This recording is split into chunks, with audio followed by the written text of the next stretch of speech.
Chapter 13. A Nest of Vipers. Sorry about being late. IRL stuff. Paralyzed by Radiance's spell, you can only watch in horror as he takes the book from your frozen fingers.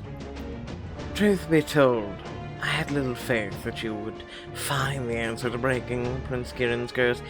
At least, not so quickly. You struggle to move, but Radiance's magic holds you fast. Who would have thought that Kieran's cursed heart would be healed by your love for him? Ah, what a perfectly elegant ending this shall be. Come along now. Like a hand releasing a fist, your muscles go slack and your voice returns. This whole time, you've been using me? Radiance, why? He purses his lips in a mock sympathy. Oh, poor little one. You still don't see the full picture. He grabs your wrist and drags you roughly through the Sun Palace with a ferocious strength. A few human servants skitter out of his way. Pardon me, Your Highness. I'm gonna fight back. Let me go. You're trying to yank free of his hold, but against his painful grip, you find yourself weak as a kitten. Now, be the obedient little mortal I know you are. He hauls you into a throne room and casually throws you at the feet of Lustry, Blaze, and Brightness. Ow! What's this, Radiance? My clever little Ella has found the solution to all our ills. He presents the book you found. Soon they look on you with fresh, predatory eyes. I should have known you would lead us down the righteous path, Radiance. This is going to be so much fun. What are you gonna do? Brightness peers down at you. We, wife, will finally be able to finish the job we started over a century ago. Every previous attempt to eliminate Kieran failed miserably. Even Lustry proved incompetent. Incompetent? I had Kieran wrapped around my finger. I nearly was succeeded in taking his little heart. To nearly succeed is to fail, Lustry. I don't understand. You can't just attack the Moon Court. As soon as you say the words, understanding dawns. The Moon Court's declined Kieran's whole family, his parents. Ah, she's figured it out. The laws prevented us from openly waging war against the Moon Court, but from a fall here, an illness there, a few orchestrated missteps. It took ages waiting for the perfect opportunity, ensuring there were no witnesses. It was all you. You engineered all of Kieran's misfortunes. I always thought you were a clever little thing. I had the hunch you would be useful to us. But too little, too late for yourself, isn't that always the way of things? You stare at the gathered Fae, seeing the cruel, callous ambition burning behind their eyes. Everything that's happened to Kieran, the whole Moon Court, it's been their plan all along, and Radiance was a part of it. How can you do this, Radiance? Can't you see how cruel it is? You pat your cheek condescendingly. My dear Ella, this is what I was born for. My whole life has been leading to this moment when I shall become the one and only ruler of all Fae. Read the tale of how Lords Blaze and Brightness groomed Radiance with malice and manipulation to become the downfall of the Moon Prince. Collect the Golden Child. The Golden Child. When Prince Radiance was born to the Sun Court, his great-great-uncle Lords Blaze and Brightness immediately saw his potential. The Lords took the prince into their care at a young age, teaching him all the skills they believed would be vital in all an heir. Under their tutelage, Radiance grew twisted like a strangled vine. His innate cruelty was nurtured, praised, and refined. All signs of kindness and mercy were extinguished, leaving only a calculating, cold-blooded heart. Radiance became their masterfully crafted sword, honed, deceptively sharp, and poised to strike the killing blow. There was only one problem: Prince Radiance was not the heir to the Sun Court. Radiance's older sister, Gleam, was first born. Try as they might, Blaze and Brightness were unable to turn her against the Moon Court. Lords Blaze and Brightness considered her soft, too weak, and too sentimental to lead. But, of course, they could not strike against their own openly. So they tasked Radiance with his first mission, find a way to curse his sister and make it look like an accident. For all his precariousness, Radiance was only but a child, eager for the approval of his mentors and their promise of power unimaginable. Radiance's sister doted upon him, and perhaps even loved her back, but in the end, that was not enough. Gleam fell unknowingly into Radiance's trap, and was never seen again. Thus, the stage was set, the players were cast, and at long last the show was ready to begin.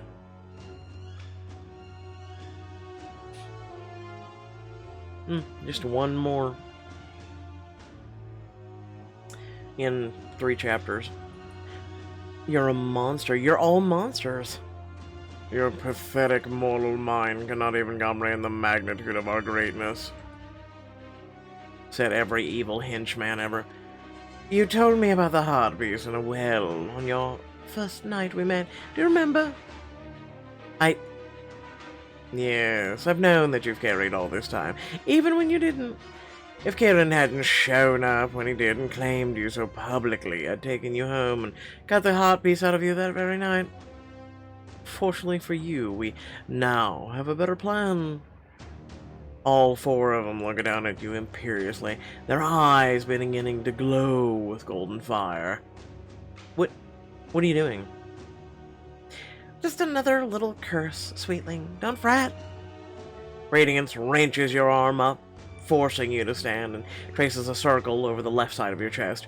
You gasp as a sharp pain strikes your heart. Shh, I know it hurts a little, but it's not for you. Our curse now resides in the piece of Kieran's heart that you carry. When he opens his heart to you, and you to him, the heart piece will return to its proper place, and our little gift with it. But what will happen to him? None of your concern. I won't hurt Kieran. I won't be your puppet. Oh, you've already sealed his fate, little lamb. You will be a willing participant in your lover's downfall. It's almost like something from a ballad. Oh, I cannot wait to see the look on his face when he realizes who betrayed him. No, I'll tell Kieran everything. I'll warn him about... A choking hand seems to grip your throat because you don't know how to shut the hell up, seizing your words before you can escape your lips.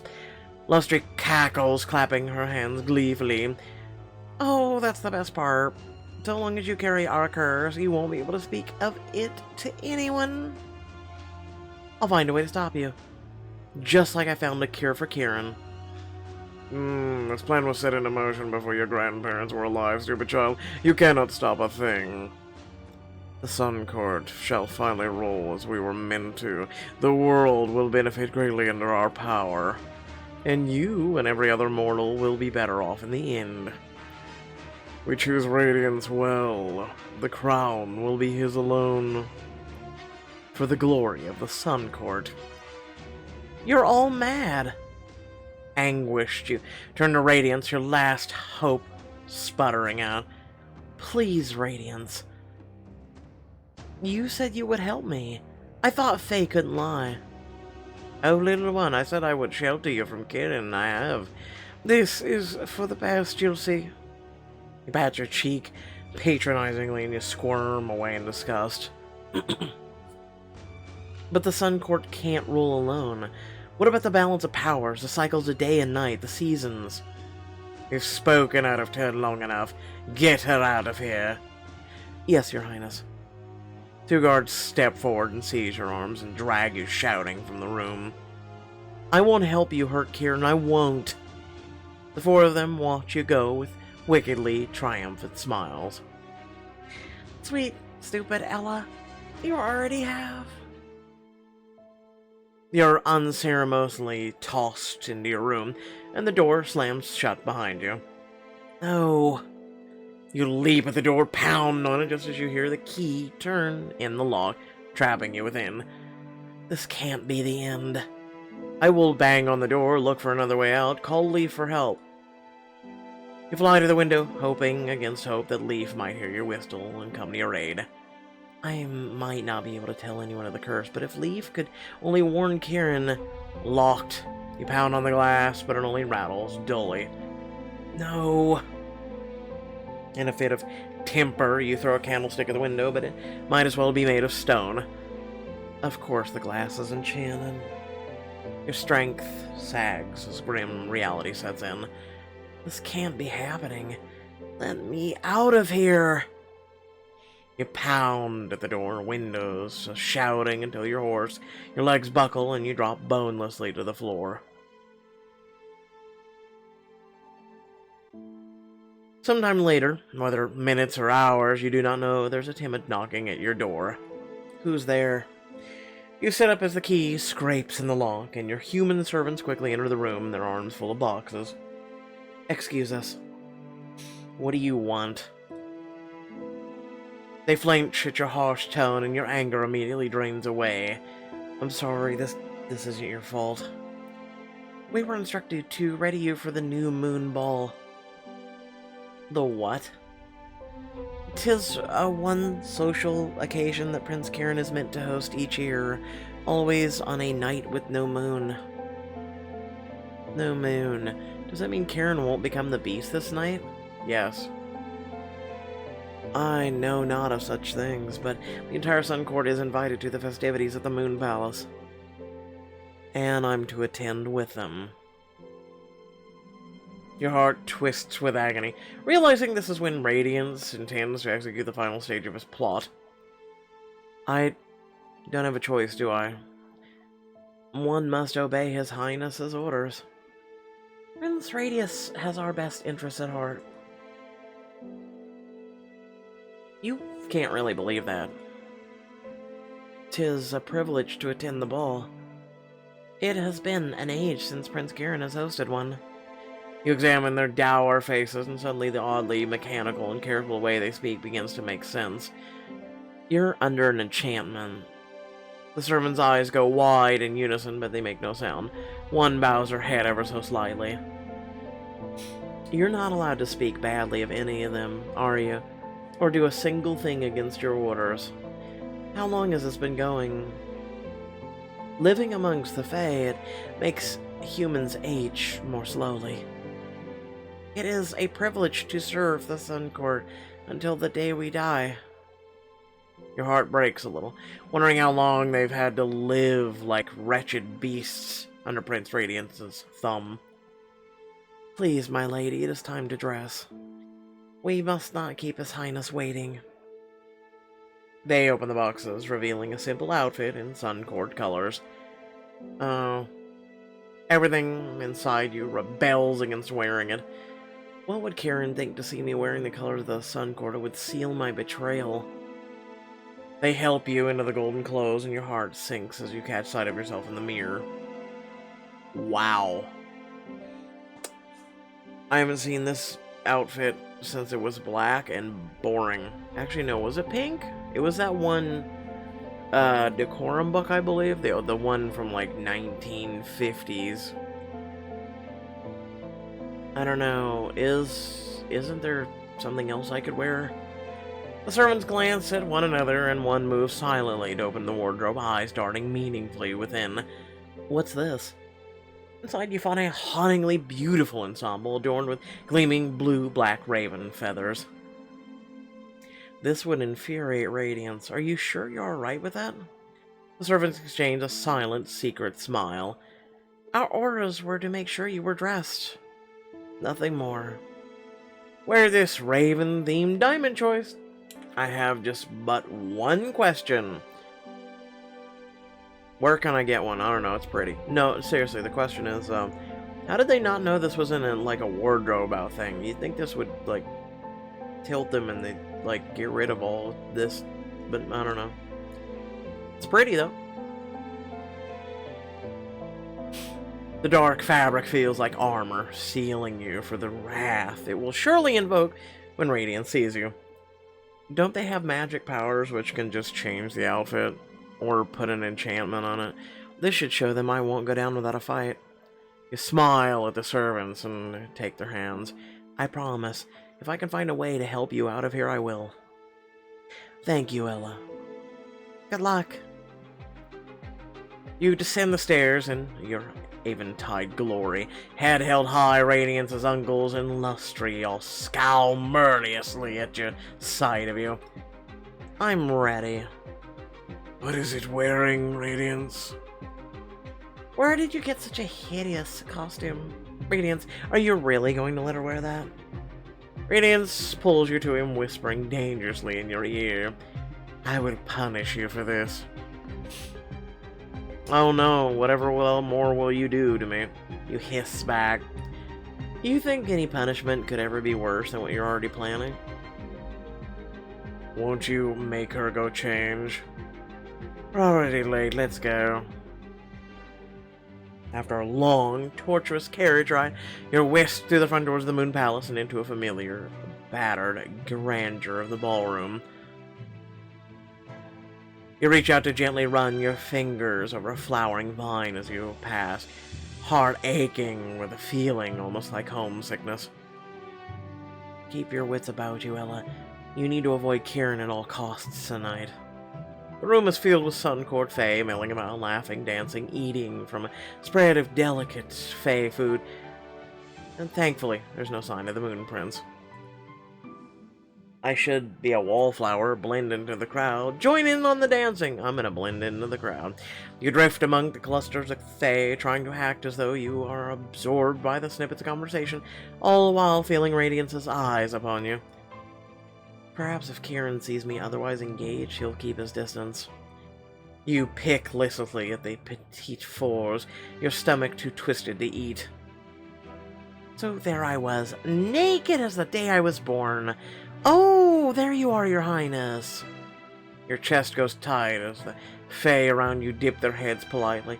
You slowly turn around, knowing who you will find. Ella. I'd hoped to find you here. Kieran. Joy and fear grip your heart, threatening to tear it asunder between them. You struggle to tell Kieran about the curse, but the words catch in your throat, threatening to choke you. This is also lovely, Your Highness. Thank you. I haven't hosted a new moon ball in ages. It is the last thing I want. But is the only way I could draw the Sun Court here. I thought if there was any way or any chance that you were with them. You can't think of what to say to explain why you're here within the confines of what the curse allows. Psst! Take your hand, move it up to your neck, and point at the lack of the necklace. Your Highness, I wanted to see you too. Truly. Is that why you look so ill at ease? He tilts up your chin, giving you a sad, fond smile. There's no need to lie to spare my feelings, Ella. I have none to hurt. Out the corner of your eye, you spot Radiance across the room, giving you a menacing smirk behind a goblet of wine. Kieran takes you in from head to toe, an unnamed emotion blooming on his face. It takes him a moment to speak. You wear Moon Court colors. Your colors. He bows his head, touched. Your choice of dress must have caused quite the stir at the Sun Palace. It was worth it. You are worth more than all of them combined. He pulls you in close, whispering in your ear, I know why you ran. No, Kieran, it's not what you think. The Sun Court's curse seizes your voice once more. Angry, helpless tears well in your eyes, and you cover your face with your hands, and then you feel Kieran's arms wrap around your shoulders, warm and gentle. Ella, you have the last piece of my heart, don't you? What? It's alright, I know how to get it back. You do? Relief swells in your chest, with panic hard on its heels. If he knows, I have to make him believe I don't love him. It's the only way to save him. No, it's not. Emotions warn inside you, but the curse won't let you warn him or push him away. Karen, I don't... He shakes his head and puts a finger to your lips. I have no desire to manipulate your feelings the way lust treated mine. If you wish to be left alone, I will abide by your choice, only there is something I must first know to say to you. His gaze darts around, noticing how you've drawn the interest of the gossipy Suncourt nobles. Something private. He holds out a hand of offering. Dance with me. Your Highness. And please, Ella, if this is to be our last night together, I should like to be close to you, if only for a moment. You gnaw on your lip nervously, staring at Kieran's offered hand. Even if I can't warn him about the curse, there's so much I haven't said to him. This may be my last chance. Really? You're gonna make this into a diamond choice? Alright, whatever.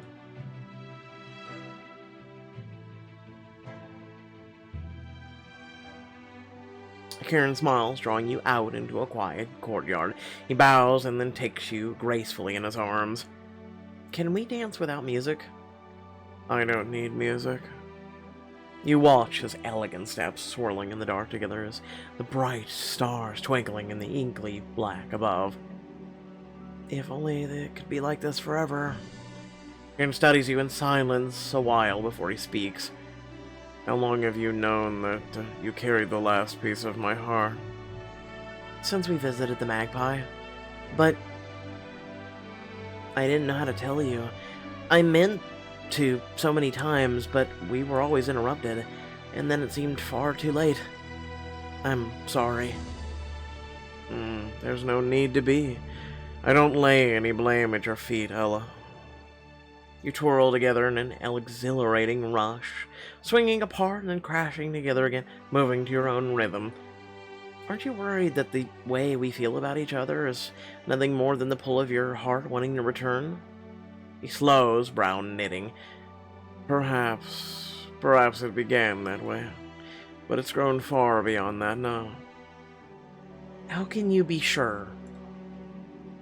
I have never been more sure of anything. He gives you a knowing smile, eyes mischievous. I have never shared such dreams as I have with you, Ella.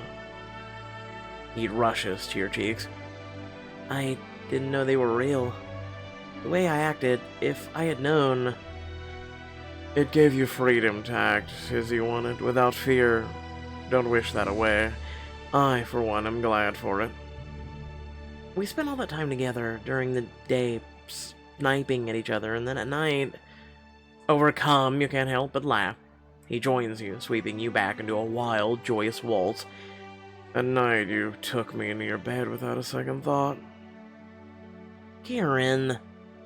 You were the stars to my moon, light to my darkness. You brought warmth to my endless winter. I would rather be cursed to roam the wilds as a beast every night than live endless lifetimes without you. He takes both of your hands in his own, squeezing them tightly. Ella, there is something I must tell you. Your heart leaps into your throat, suddenly afraid he will play right into Radiance's trap. Whatever you're about to say, please don't. Why not? It will only lead to heartbreak for both of us, my lord. You needn't stand on formality with me anymore, Ella. Call me by my name. Kieran, please. You falter, trying to think of some way to thwart him within the confines of what the curse allows you to say. Before you deny me, listen to what I say. Even if it is the last thing you hear from my lips before you disappear forever. Kieran... I was monstrous to you. Even when I was under my own power, I do not deny it. I had forgotten the man I used to be, but you helped me remember what I could be again. You, if you're willing, I would allow no obstacle to stand in our way. But the curse... Not even that. No fae may harm you, including me. Your heart races as Kieran settles you beside him on the bench beneath a gnarled tree. Yeah, no fake can harm you, right? Do you remember when you last joined me here? You were feeding your ravens? I was irritable, rude. You had just learned I was the beast who had been hunting you. And of course it makes sense now why the beast kept coming after you, and yet... And yet you never hurt me. I think even as the beast I could not harm the one who held my heart even then. You mean... You approached me so boldly in that garden. I used to think you rather foolhardy, always rushing headlong into danger. But rather than be afraid or repulsed, you sauntered over and offered, nay, demanded to help me. That is when I knew. He gazes at you with such sweet fondness that you wish you could kiss him, if only to stop his mouth from speaking the words that will doom you both. You bring up your hand to stop him from speaking, but at the last moment your hand cradles his face lovingly, acting against your will. No. Ella. Kieran startles but lays his hand over yours, encouraged. Please, Kieran, no. After 100 years of feeling nothing but hatred and anguish, I saw the stars again. You made me dare hope when I had long given over to bitterness and despair. I rediscovered joy, peace. I began to trust again. Kieran, I'm in love with you, Ella. Tears spring in your eyes, traitorous joy leaping in your chest, even as the curse compels you to speak. Kieran loves me, but no, I can't hurt him. I won't. You scream at your body to stop, but in vain. The words claw at your throat, tearing your lips, the awful, beautiful truth. I love you too. He closes the distance between your lips, pressing firmly to yours. You taste salt and realize you're crying. At the spark of Kieran's touch, something tugs painfully at your chest. You gasp and pull away, staring in wonder at the red glow shining from your chest. You see, that is what I wanted to tell you. Our hearts are open to each other, and the last piece of my heart returns. I am complete again. I can... Kieran, no.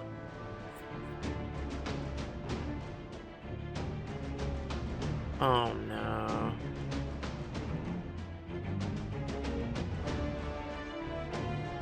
But it's too late. The glow passes from your chest to his. It sinks within, and Kieran immediately doubles over. What is... Kieran staggers to his feet, clutching his chest, gasping with pain. The shock and betrayal in his eyes stabs you in the heart. Ella. With the heart piece gone, the Sun Court's hold on you shatters. Too late. Kieran, it was Radiance. He cursed the heart piece. I tried to stop it, I swear. Oh no, no please. Ella. He calls your name in an anguished howl. His body twists unnaturally.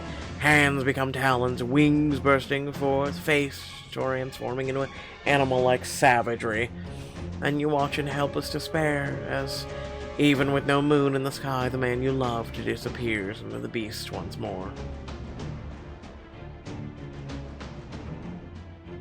With Radiant's grim plot come to fruition, is Kieran's fate sealed along with your own? I doubt it. Because there's always counters to curses. Every curse has its counter. Seriously.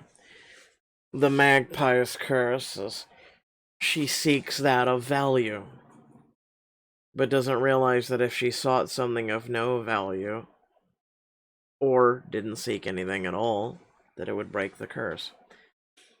Kieran's curse is just been modified. It's just a transforming permanently in the beast. But something tells me if he is still loved, kind of like Beauty and the Beast, that basically he would transform back into the man. I know, Pixelberry is very predictable, don't you think? It's most likely how it's gonna end.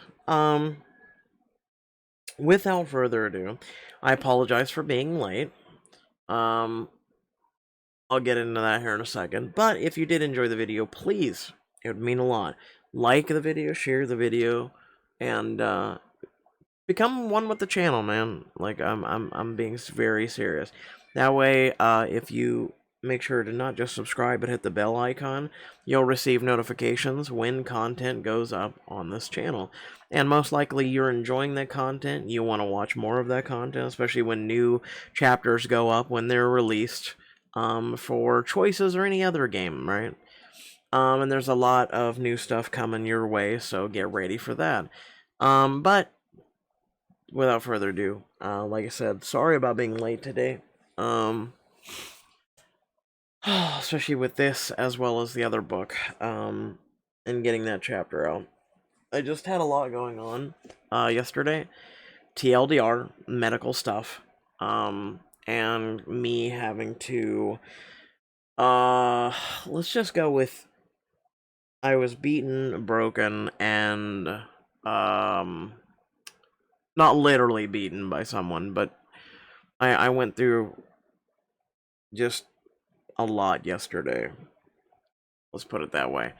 If you ever want to know more, I'll be glad to talk about it, these things. You can either reach out to me personally, privately, or there's streams that I talk about these things. Feel free to come on by. Link for that is down below as well. I don't stream on YouTube, but I have contemplated it. But without further ado, love your beautiful faces. Thank you very much for being patient and waiting. Thank you for viewing this video, and I'll catch y'all later. Peace out.